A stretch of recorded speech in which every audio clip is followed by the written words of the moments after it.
السلام علیکم ورحمۃ اللہ۔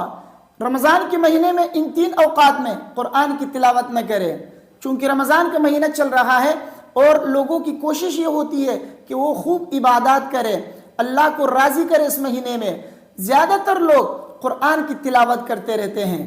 اکثر آپ نے مساجد میں دیکھا ہوگا کہ مسجدوں کے اندر 5 وقت نمازوں کے بعد بالخصوص آپ دیکھتے ہوں گے کہ لوگ جو ہے قرآن اٹھا کے بیٹھ جاتے ہیں اور قرآن کی تلاوت کرتے ہیں، بعض گھروں میں کرتے ہیں۔ بہرحال کثرت سے لوگ قرآن کی تلاوت میں لگے ہوتے ہیں، چونکہ یہ مہینہ ایسا مہینہ ہے کہ اس میں قرآن نازل ہوا ہے، تو قرآن اور رمضان ان دونوں کا جو ایک گہرا تعلق ہے۔ خود نبی کریم صلی اللہ علیہ وسلم رمضان کے مہینے میں حضرت جبریل علیہ السلام کے ساتھ قرآن کا دور کیا کرتے تھے، تو حفاظ کرام بھی جو ہے، قاری حضرات بھی اس مہینے میں قرآن خوب پڑھتے رہتے ہیں، اور عوام الناس بھی جو ہے کثرت کے ساتھ قرآن کی تلاوت کرتے رہتے ہیں۔ بعض 1 ختم کرتے ہیں اس مہینے میں، اور بعض 2 ختم، بعض 5 ختم، بعض ایسے لوگ بھی ہیں جو 10 ختم کرتے ہیں اس مہینے کے اندر۔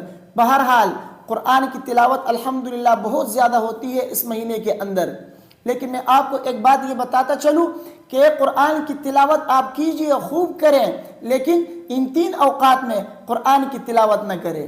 اب آپ کہیں گے کہ قرآن کی تلاوت کرنا رمضان کے مہینے میں کیوں منع ہے ان 3 اوقات میں؟ دیکھیے، یہ 3 اوقات وہ اوقات ہیں جس میں نماز پڑھنا مکروہ ہے۔ وہ 3 اوقات کون سے ہیں؟ طلوع آفتاب کے وقت، زوال کے وقت اور غروب آفتاب کے وقت۔ یہ 3 مکروہ اوقات کہلاتے ہیں۔ ان 3 مکروہ اوقات کے اندر آپ قرآن کی تلاوت نہ کریں۔ بہت سے ساتھی ایسے ہیں جو کہ افطاری سے پہلے قرآن لے کے بیٹھے ہوتے ہیں اور پڑھتے رہتے ہیں، چونکہ یہ غروب آفتاب کا وقت ہوتا ہے۔ اسی طرح بہت سارے ساتھی ایسے ہیں جو طلوع آفتاب کے وقت چونکہ مساجد میں اشراق کی نماز کے لیے بیٹھے ہوتے ہیں، تو وہ بھی جو ہے ان اوقات میں قرآن کی تلاوت کرتے رہتے ہیں۔ تو طلوع آفتاب کے وقت، زوال کے وقت اور اسی طرح غروب آفتاب کے وقت، یہ 3 اوقات مکروہ اوقات کہلاتا ہے۔ ان 3 اوقات کے اندر آپ قرآن کی تلاوت نہ کریں۔ میں یہ نہیں کہہ رہا ہوں کہ قرآن کی تلاوت کرنا ان اوقات کے اندر جائز نہیں ہے، جائز ہے، آپ قرآن کی تلاوت کر سکتے ہیں، لیکن بہتر یہ ہے، علماء کرام یہ فرماتے ہیں کہ قرآن کی تلاوت کرنے کے بجائے ان 3 اوقات میں آپ قرآن کی تلاوت نہ کریں، ان کے بجائے آپ ذکر و اذکار کریں، دعائیں کریں، تسبیحات پڑھیں، درود شریف کی کثرت کریں ان اوقات میں، لیکن قرآن کی تلاوت آپ نہ کریں۔ اس کی وجہ کیا ہے؟ اس کی وجہ یہ ہے کہ ان 3 اوقات کے اندر نماز پڑھنا مکروہ ہے، نماز پڑھنا مکروہ ہے ان 3 اوقات میں۔ تو قرآن کی تلاوت یہ جو ہے نماز کا ایک رکن ہے۔ جب نماز ان اوقات کے اندر پڑھنا مکروہ ہے، تو نماز کے اندر جو چیز فرض ہے اس کی بھی آپ ان اوقات میں تلاوت نہ کریں۔ تو قرآن کی تلاوت کے بجائے آپ درود شریف پڑھیں، ذکر و اذکار کریں، تسبیحات پڑھیں، اللہ سے دعا کریں، بجائے اس کے کہ آپ قرآن کی تلاوت کریں۔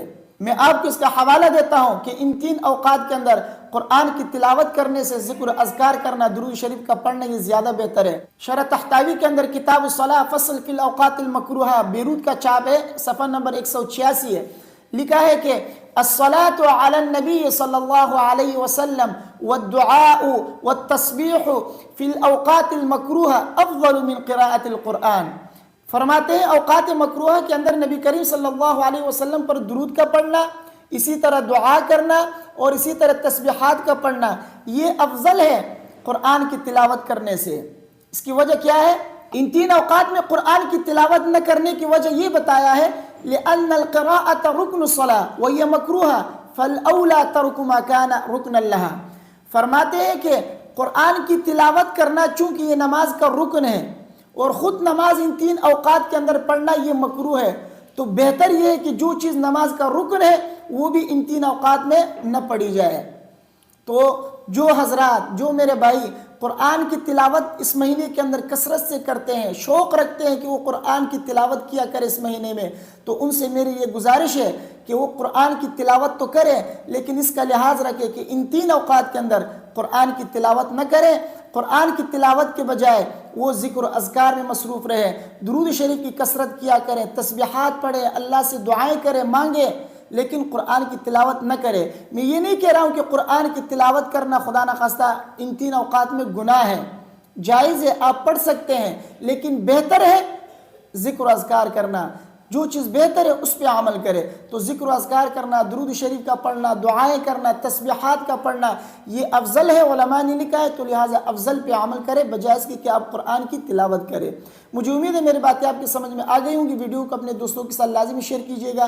مجھے اپنے دعاؤں میں یاد رکھیے۔ اگر کوئی سوال آپ کے ذہن میں تو آپ پوچھ سکتے ہیں، انشاءاللہ اس کا جواب میں آپ کو دے دوں گا۔ السلام علیکم ورحمۃ اللہ۔